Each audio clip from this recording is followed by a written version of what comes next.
إلا الله محمد رسول الله أشهد أن لا إله إلا الله وأشهد أن محمدا عبده ورسوله آمنت بالله وملائكته وكتبه ورسله واليوم الآخر والقدر خيره وشره من الله تعالى والبعث بعد الموت إقرار باللسان وتصديق بالقلب أستغفر الله ربي من كل ذنب وأتوب إليه اللهم إنا نستغفرك ونتوب إليك أستغفر الله الذي لا إله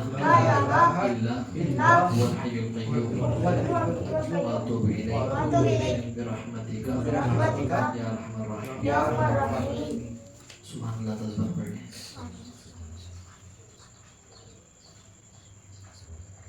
الحمدللہ اللہ اکبر رب اغفر لی 10 یا سبوح 7 یا قدوس 7 یا غفور 7 یا ودود 7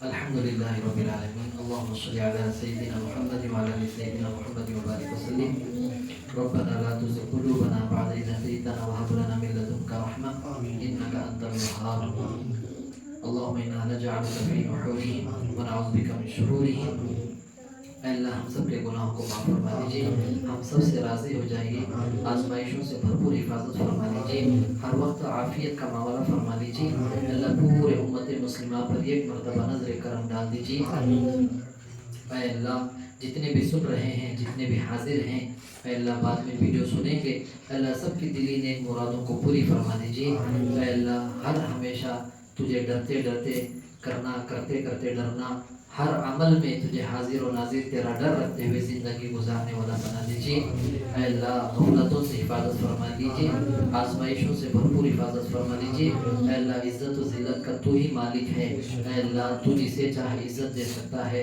جسے چاہے ذلیل کر سکتا ہے اے اللہ ہر ہمیشہ دشمنوں کے شرارتوں سے اے اللہ فتنہ پرور لوگوں کی فتنہ پروری سے اے اللہ حاسدین کے حسد سے ظالمین کے ظلم سے کافرین کے کفر سے مشرکین کے شرک سے اے اللہ بد نظری لوگوں کی بد نظری سے بدگمان خوروں کی بدگمانی سے چغل خوروں کی چغلیت سے غیبت خوروں کی غیبتوں سے اے اللہ مذاق اڑانے والوں کے مذاق سے جادو کرنے والوں کے جادو سے جنات کے اسرار سے اے اللہ بے برکتی سے اے اللہ حادثات اور نقصانات سے زمینی آسمانی اے اللہ ہر قسم کے نقصانات اور بلاؤں سے دشمنوں کے حرکتوں سے تمام چیزوں سے تیری اکیلی ذات ہے جو بچا سکتی ہے اے اللہ بچا لیجیے اے اللہ بچا لیجیے اے اللہ سب کی دلی نیک مرادوں کو پورا فرما دیجیے جو کام رکے ہوئے ہیں پینڈنگ ہیں رکاوٹیں ہیں اللہ ان چیزوں کو تو ہٹانے کی تیرے پاس طاقت ہے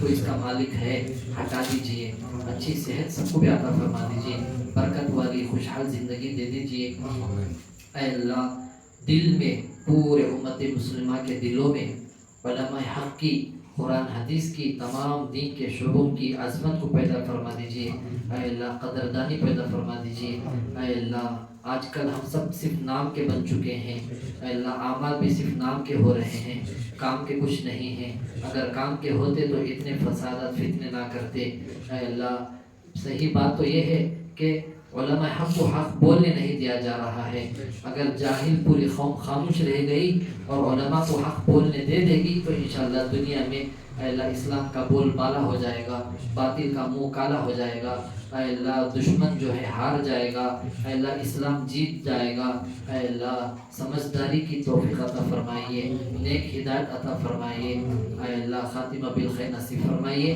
جو بھی ہم پڑھے ہیں سنے ہیں یہ پورا ہدیہ اے اللہ یہ پورے اعمال کو اپنی بارگاہ میں اپنے فضل و کرم سے قبول فرماتے ہوئے اے اللہ یہ ہدیہ آپ صلی اللہ علیہ وسلم کے روح مبارک کو پہنچا کر ان کے وسیلے سے صدقے طفیل میں تمام انبیاء علیہ السلام، تمام صحابہ صحابیت رضی اللہ عنہم اجمعین، تمام تابعین، تبع تابعین، محدثین، اولیاء اللہ جتنے تیرے پاس آ چکے ہیں، جتنوں کے نام ہم جانتے ہیں نہیں جانتے ہیں، چاروں اے اللہ مسلکوں کے ائمہ کو، چاروں سلاسل کے مشائخ کو، ائمہ کو، چاروں اے اللہ سلسلوں کے بزرگوں کو، اے اللہ جتنوں کے نام کتابوں میں موجود ہیں غیر موجود ہیں، اے اللہ جو زندہ ہیں جو آ چکے سب کے ارواح کو یہ ہدیہ پہنچا دیجیے، اے اللہ ان کے تمام دعاؤں میں ہمارا حصہ شامل کرتے ہوئے ان سب کا فیض ہمارے سینوں میں جاری اور منتقل فرما دیجیے، اے اللہ ہر ہمیشہ دشمنوں کی سازشوں کو ناکام فرما دیجیے، اے اللہ ان کو اسی میں سبق عطا فرما دیجیے، اے اللہ فلسطین میں چھوٹے چھوٹے معصوم بچوں کو اے اللہ اسپتالوں کو بمبوں کو بمباری کر کے اڑا دیا جا رہا ہے، اے اللہ ایسے ایسے خطرناک ریاکٹ برسائے جا رہے ہیں، آواز بھی نہیں آتی ہے، اے اللہ جس ریاکٹ میں 6 بلیڈ ہوتے ہیں اے اللہ وہ 6 لوگوں کے جسم کو ٹکڑے ٹکڑے کر دیتے ہیں، اے اللہ تو ہی بچانے والا ہے، اے اللہ آخر وہ لوگ اتنے دنوں سے قید و بند میں ہوتے ہوئے دشمن کا مقابلہ کر رہے ہیں، وہ زندہ کیسے ہی تو ہی جانتا ہے، وہ کیا کھاتے پیتے ہی تو ہی جانتا ہے، اتنے اسلامی ممالک ہونے کے باوجود تماشا بن چکے ہیں، اے اللہ یہ بہت بڑا جرم عظیم ہے، اے اللہ ان کے حق میں فلسطین اور غزہ حماس کے حق میں اے اللہ فتح نصیب فرما دیجئے، اے اللہ نصرت فرما دیجئے، تیری مدد کو اتار دیجئے، اے اللہ دشمن کو اسرائیل کو نیست و نابود فرما دیجئے، اے اللہ ہم کیا بھی کر سکتے ہیں، اے اللہ سب سے بڑے ہم گنہگار ہیں، نافرمان بندے ہیں، اے اللہ ہم دعا جو مانگ رہے ہیں ان کے حق میں اے اللہ ہم اس کے بھی قابل نہیں تھے، اے اللہ ان کو فتح نصیب فرما دیجئے، دشمن کو ذلیل و خوار کر کر نیست و نابود فرما دیجئے، اے اللہ بیت المقدس کی حفاظت فرما دیجئے، اے اللہ چھوٹے چھوٹے معصوم بچوں کی شہداء کے طرف دیکھتے ہوئے تیری مدد کو اتار دیجئے، اے اللہ جو کچھ مانگے اپنے بے بسی کا مانگے تو اپنے شان عطا فرما دیجئے، حرم شریفین کی، بیت المقدس کی، تمام مساجد کی، مراکز کی، مدارس کی، خانقاہوں کی، مکاتب کی حفاظت فرما دیجئے، اے اللہ سب میں اخلاص عطا فرما دیجئے، اے اللہ جو کچھ مانگے اپنے بے بسی کا مانگے تو اپنے شان عطا فرما دیجئے۔ اللهم انا نسألك من خير ما سألك منه نبيك وحبيبك محمد صلى الله عليه وسلم ونعوذ بك من شر ما استعاذك منه نبيك وحبيبك محمد صلى الله عليه وسلم ونعوذ بك من شر ما استعاذك منه نبيك وحبيبك محمد صلى الله عليه وسلم وانت المستعان وعليك البلاغ لا حول ولا قوة الا بالله العلي العظيم اللهم هذا الدعاء وعليك الاجابة وهذا الجهد وعليك التقلان إلهي عبدك العاصي أتاك مقرا بالذنوب وقد دعاك فإن تغفر فأنت لذاك أهل وإن تطرد فمن يرحم سواك اللهم هذا الدعاء وعليك الإجابة وهذا الجود وعليك التقلان ربنا تقبل منا إنك أنت السميع العليم وتب علينا إنك أنت التواب الرحيم برحمتك يا أرحم الراحمين الحمد لله رب العالمين.